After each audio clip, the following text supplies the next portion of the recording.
Mayong buntag mga kaigsunan atong Bible verse karon og happy Sabbath Bible verse na to karon magita sa Revelation 22 20 nagingon siya diri.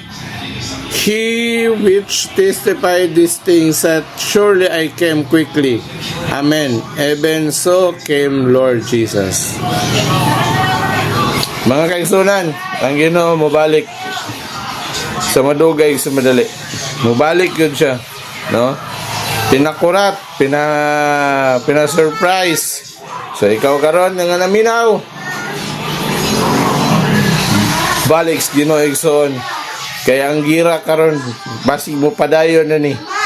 Maniguro ta sa itong pag-alagad mga kaigsunan. Manimba ta karon adlaw ipapawalay. Salamat.